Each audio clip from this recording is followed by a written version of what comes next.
So what I'm going to talk to you today is essentially is based on a few articles that I've written over the last few years, and most recently I published an article with Douglas Guilfoyle in the ICLQ, and that actually only appeared online last week. I have spoken to one person who's read that, so that's fantastic. But also a few other articles, and I'm going to give you the citations for those at the end of the talk. But really, as an academic, what I find very interesting when thinking about dispute settlement is to see the reaction from academics and states to the cases that are handed down by courts and tribunals under Part 15. The convention's now been in effect for 30 years and beginning to see a lot more cases coming under Part 15 dispute settlement.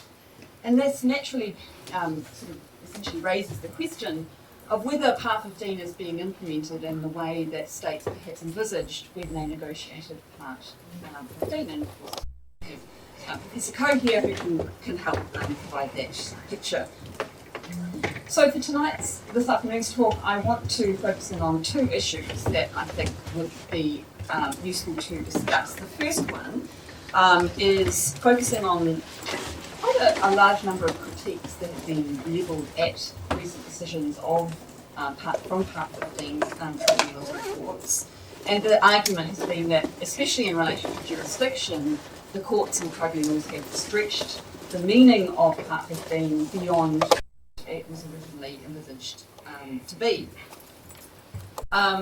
So, as I said, this often centres around decisions by courts to exercise jurisdiction.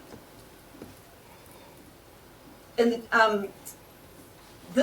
these critiques have led some to argue that the dispute settlement process is, as I said, being stretched too far, and potentially that states somehow lose confidence in the dispute settlement process. And so I'm going to just talk a little bit about that and put the view that Douglas and I did in our article, that we think that this is over-egging, and we think that there's nothing sinister in the way that the courts have approached jurisdiction and the role of judges in recent years. The second potential weakness that I'm going to discuss is slightly more narrow, and it's linked to the BBNJ agreement, which is the new agreement for the conservation and sustainable use of marine biodiversity of areas beyond national jurisdiction. Very long, so we call it the BBNJ agreement. And when we think about dispute settlement in relation to environmental harm in areas beyond national jurisdiction, it's where we start to see some of the limitations of the bilateral dispute settlement process. And so this potentially leads us to suggest that we need other mechanisms, not just a bilateral dispute settlement process, to try to resolve issues that might arise when harm is caused to areas beyond national jurisdiction. So I'm going to talk a little bit about how the BBNJ agreement adds value in that area. And so by the end of my talk today, I hope to be able to assure you that dispute settlement under UNCLOS is in good health, and we don't have to worry too much about some of the critiques that have been levelled. So for those of you who may not be familiar with dispute settlement under Part 15, I will just give a very brief background and overview. So it's important to remember that when the convention negotiated, compulsory dispute settlement was not, by any stretch of the imagination, a common thing. In fact, the very basis of dispute settlement in international law is based on consent. And usually that is given in an ad hoc way when a dispute arises, the parties to the dispute, that they can submit their dispute to a dispute settlement or a judicial forum. The other way in which consent can be given for dispute settlement, of course, is to give advance agreement through either a treaty or some other form of agreement. And this has been common in some bilateral treaties, but when it was included in Law of the Sea Convention, it really was quite a development to take note of. Compulsory dispute settlement essentially means that one of the parties to a dispute can require the other party to submit to third-party dispute settlement. So when we refer to compulsory dispute settlement, we mean essentially that only one of the parties needs to initiate the dispute and the other is required to respond. So there are essentially three elements to the dispute settlement process under UNCLOS. The first is recognition that disputes arising from the interpretation and application of the Convention can be submitted to compulsory dispute settlement. There are a couple of exceptions to that. One is, in any particular circumstance, parties to the dispute can choose to voluntarily opt out of any future compulsory dispute settlement for that particular dispute. So the emphasis is on peaceful settlement of dispute of the party's own choice. And it's only when those options aren't available or fail that compulsory dispute settlement becomes available. The third element, essentially, is that the Convention includes a number of exclusions from that compulsory dispute settlement.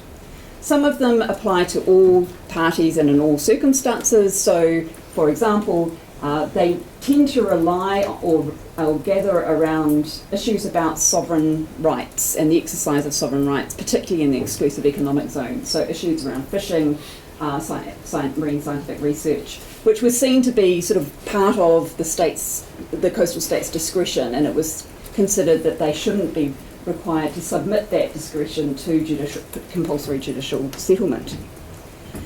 The other category are ones that states can voluntarily adopt, making a declaration that they don't accept compulsory jurisdiction for certain types of disputes, such as maritime delimitation, military activities, historic waters. And a number of states have made such declarations excluding those activities. So this sort of two stages, or these two elements here of having compulsory dispute settlement but some exceptions, have led to disputes and debates about the appropriate role of Part 15 tribunals. So this has particularly come up, as I mentioned, in relation to jurisdiction. A couple of years ago, a very good book by Natalie Klein and Kate Bartlett was published called Judging the Law of the Sea, if anyone's interested in it, and I highly recommend it. And they noted, and it hasn't just been them who've noted it, a number of academics have noted that since the Part 15 has been implemented, apart from one exception, tribunals and courts have always found that they have jurisdiction to hear a dispute. There might be a few small matters that are excluded, but generally the trend is to find that there is jurisdiction. And this has happened in a number of different ways, and I've just given you on the slide there some of the cases that have attracted criticism where the authors have considered that the tribunal may have gone too far in accepting that they had jurisdiction. So, for example, in at least two cases, there appeared on the face of it to be an agreement to exclude compulsory dispute settlement, but for various reasons the judges decided that that did not in fact exclude compulsory jurisdiction. There have also been cases where there's been a suggestion that the case was really about sovereignty, not the Law of the Sea Convention, but both in the South China Sea case and the Chagos arbitration, the tribunals decided that they could still consider the matter even though there might be some connection to sovereignty, because there were disputes that did arise under UNCLOS that could be considered.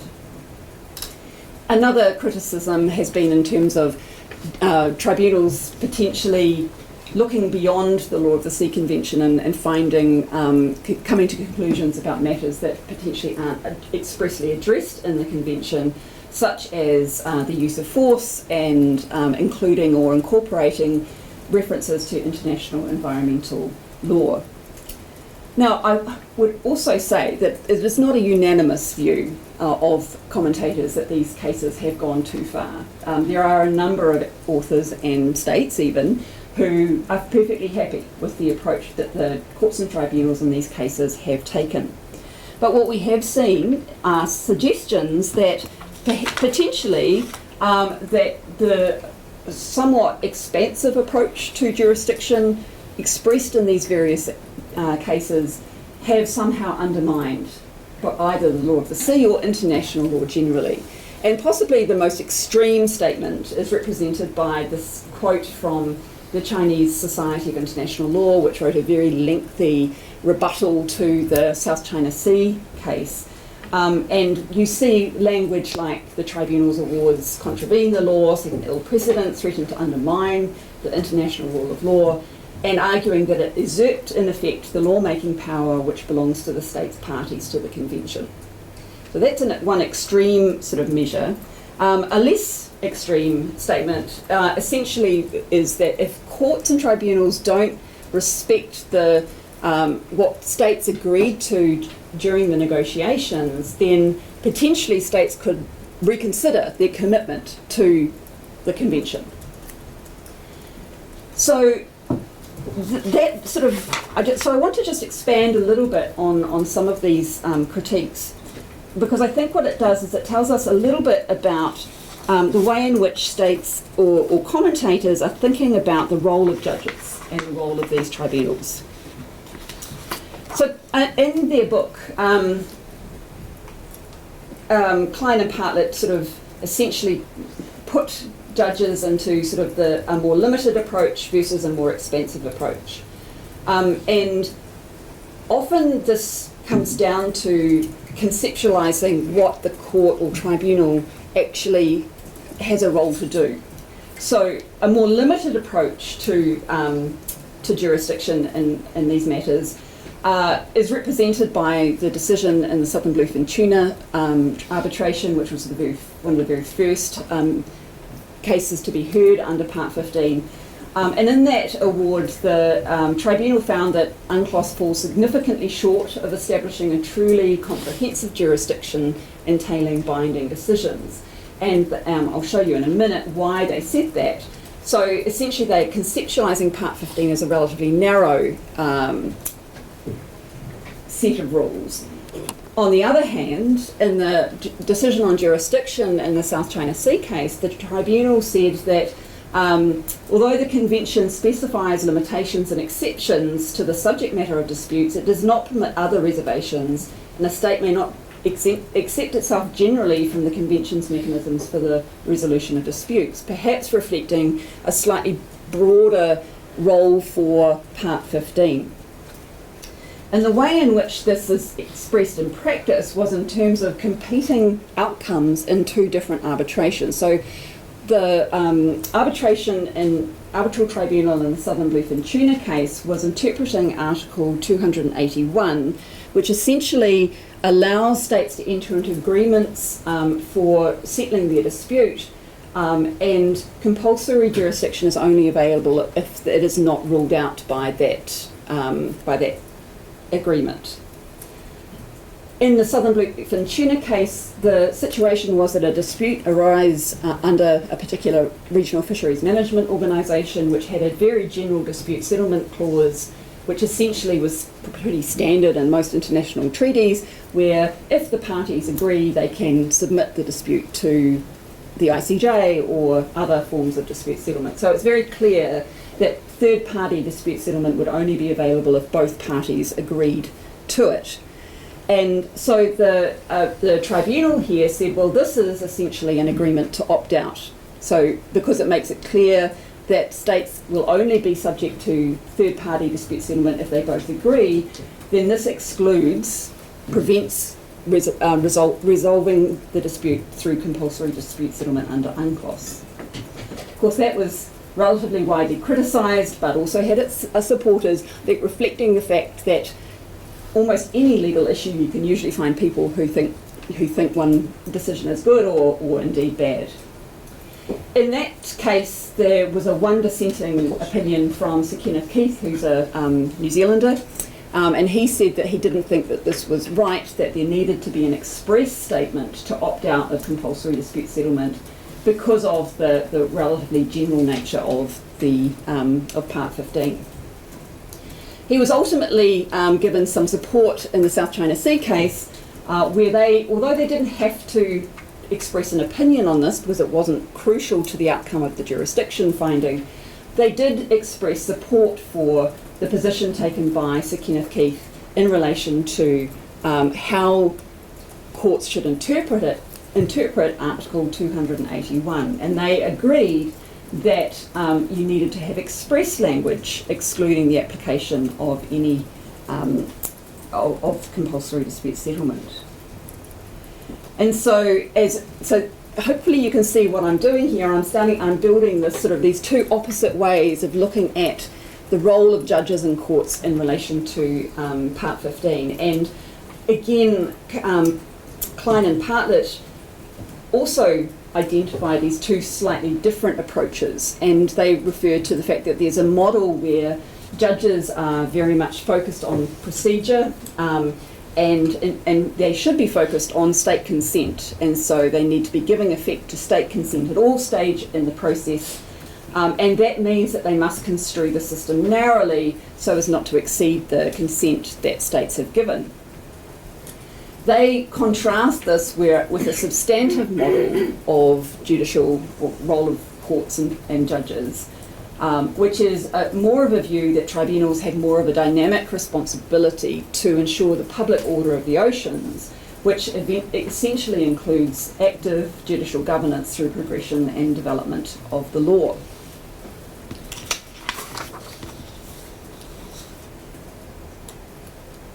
So it's very clear, I think, from reading their book that Klein and Partlet are firmly in the procedural camp. They have, and that's consistent with their academic writing prior to this book as well.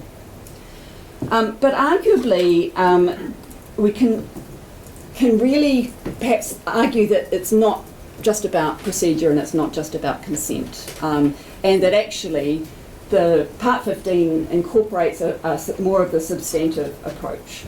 And this is seen in the fact, and Professor Coe kindly made that very clear, that there was a deliberate decision by the states to include an interpretive system of dispute settlement, and that the role of the courts and tribunals would be not just protect states' consent, but to effectively develop the law in a progressive manner. And of course, we also need to remember that most academics probably fit somewhere between the pure procedure and pure substantive, in that, of course, courts and tribunals can't exceed the mandate and the competence that they are given under their treaty, but they also have that role interpret international law. So Douglas and I argue that this distinction between two different approaches is perhaps overheated, and possibly largely due to the fact that lawyers don't always want to acknowledge that there's a certain amount of creativity and development that judges do.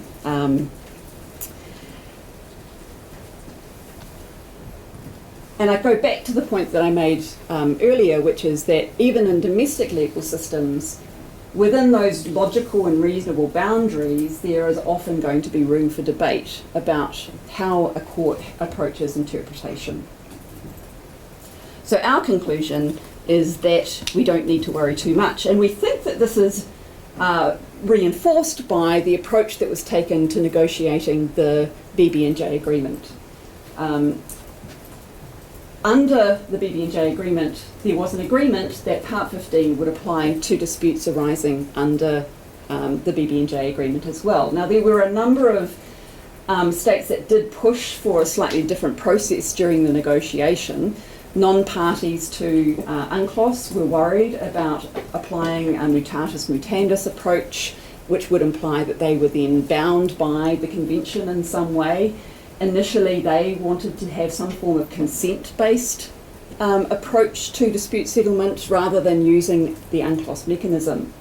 But they were ultimately reassured by the drafting of language that allowed them to treat the dispute settlement as embedded into the BBNJ agreement, so it wasn't bringing in UNCLOS.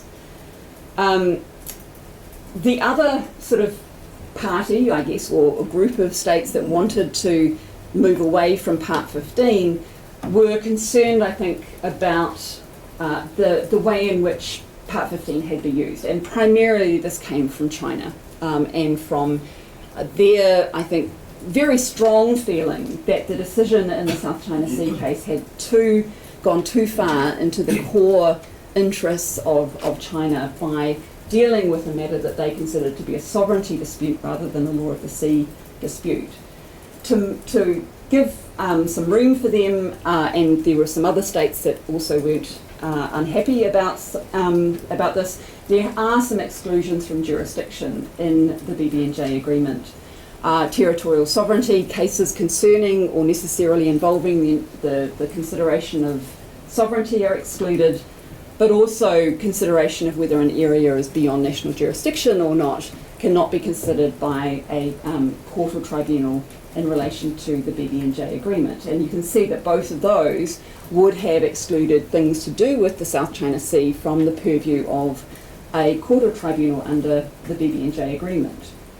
Importantly, there is a statement in there which essentially says that this doesn't affect the interpretation of Part 15 in relation to UNCLOS. So, just to sum all that up, we did see some unhappiness, particularly from one party, about how Part 15 has been used.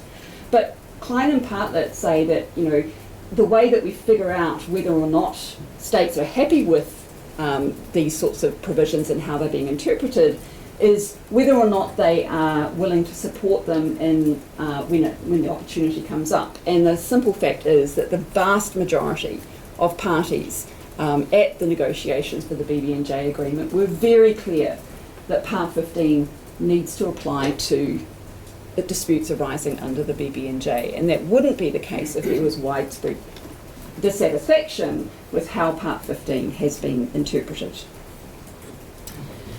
So I'm going to now move, just hopefully a little bit more briefly, to my second issue, which is around the issue of how you might settle disputes arising from harm caused to areas beyond national jurisdiction.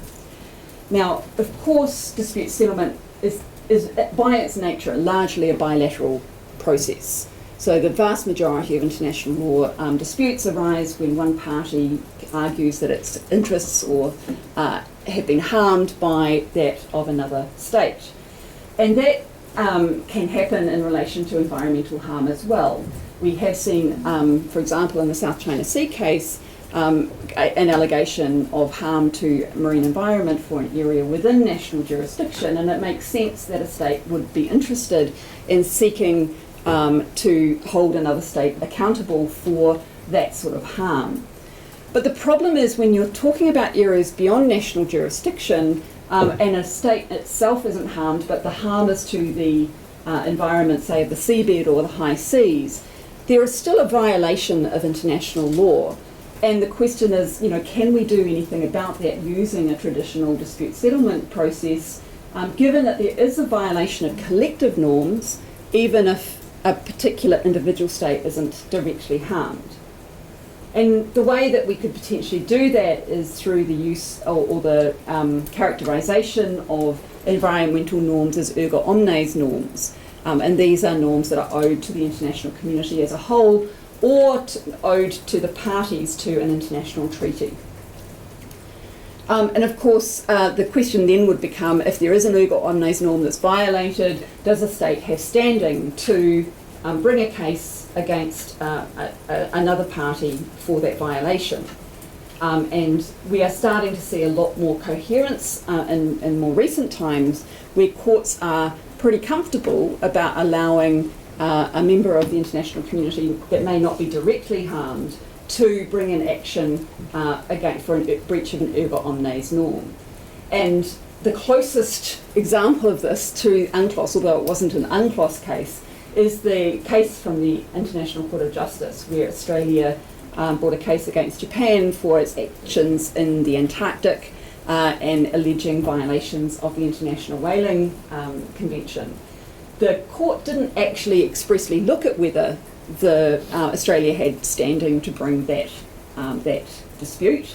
They just sort of went ahead and did it. So I think that's probably as good as any indication that there is the potential for individual states to bring cases in relation to harm to the areas beyond national jurisdiction. Why don't we see that happen? Well, there are some limitations in relying on this process for harm to areas beyond national jurisdiction. One of the problems is that it is expensive and it's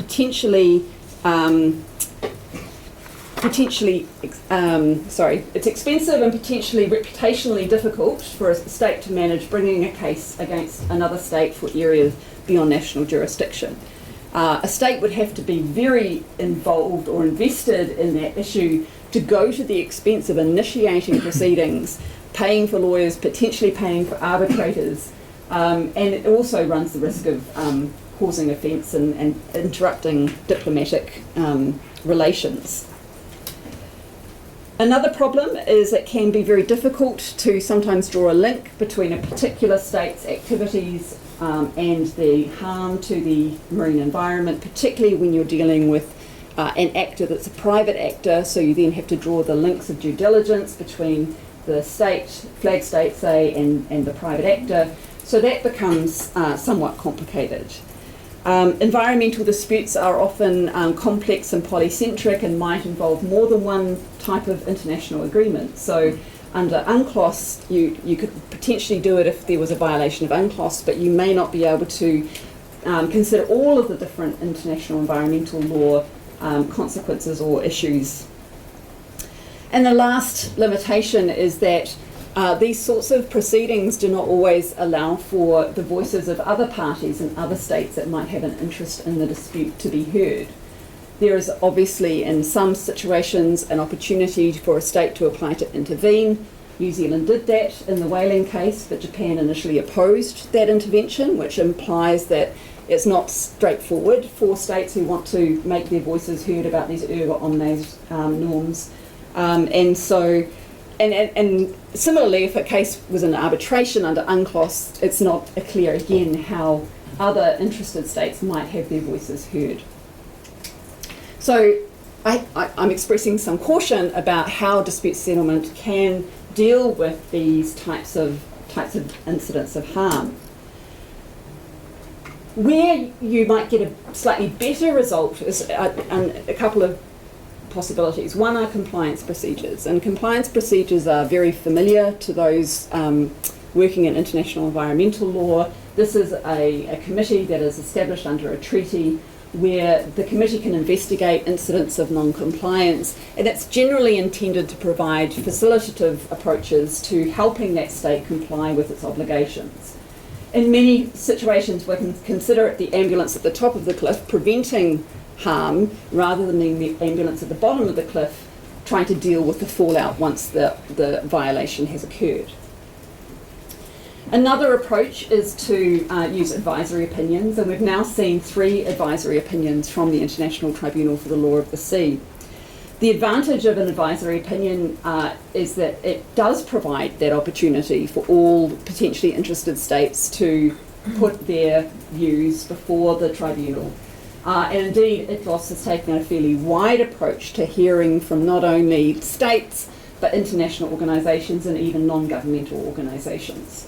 And that really is a relatively democratic approach to developing the law. It also allows for relatively general questions to be raised, and if they are particularly important.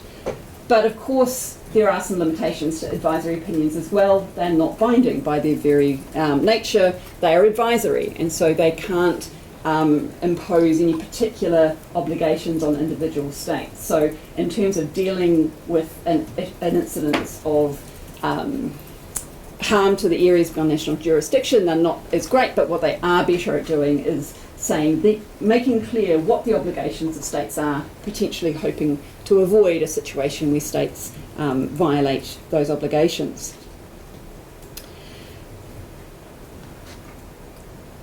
Now, if we look at the BBNJ agreement, one of the really fantastic aspects of it is that it does incorporate both of these mechanisms into it.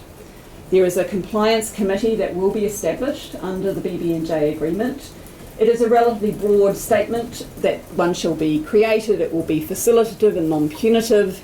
It will have representatives of states' parties on it. but more of the detail has been left for the Conference of the Parties to determine once it comes into force. The other interesting development was the use of advisory opinions. At earlier stages in the negotiations, there was a proposal to include a general power to ask for advisory opinions from the International Tribunal for the Law of the Sea by the COP. There was some disquiet from that. Part of it was based on arguments that UNCLOS couldn't get jurisdiction through anything other than UNCLOS, but that argument has been essentially put to one side, given that we already have 2 advisory opinions that originated from outside of UNCLOS. There was also some concern about advisory opinions being used to substitute for contentious cases, and of course states may have been thinking very much of some of the ICJ advisory opinions, like the construction of a wall and the Chagos situation. So what happened, however, was that there is a power to request advisory opinions that have been retained in the Convention, but it was moved out of the dispute settlement process and into the powers of the COP. And you can see that it's a relatively lengthy statement, and a lot of that is about limiting what the COP can do.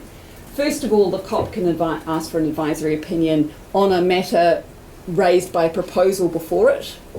So they can't ask just general questions, it must be related to a proposal. And there are also limitations on what the substance of that advisory opinion can be. It can't be sought on a matter within the competences of other bodies, or on a matter that necessarily involves a concurrent consideration of dispute concerning sovereignty. And you can possibly imagine where some of those limitations came from. Hopefully, this will again not be interpreted narrowly, that if you take a view that judges are there to interpret and develop the law, for example, if an issue comes to it comes up as to what is the appropriate division of responsibilities between the COP and another organisation, hopefully, if you were you could look at that language and say, oh, that's a matter within the competence of another body, so we can't look at it. Or you could say, well, they can't make a decision based on the competences, but they can identify where the boundary of those competences are. So I'm going to just conclude those comments, and I welcome conversation. These are issues on which there are a number of equally valid views, in my opinion. We are seeing a growing number of cases being brought under Part 15.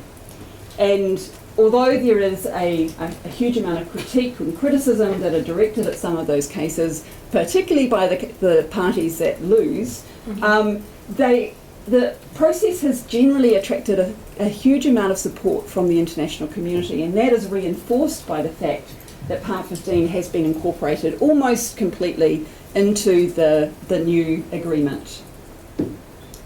There is always going to be debate about the appropriate role of judges, and while there are those who argue that judges should be very, very careful and restricted and limited in how they interpret their role and their jurisdiction, others, including myself, would argue that actually the purpose and the role that was given to Part 15 courts and tribunals is much more substantive and does allow those courts to interpret within reason and within logic in ways that develop the law as much as possible.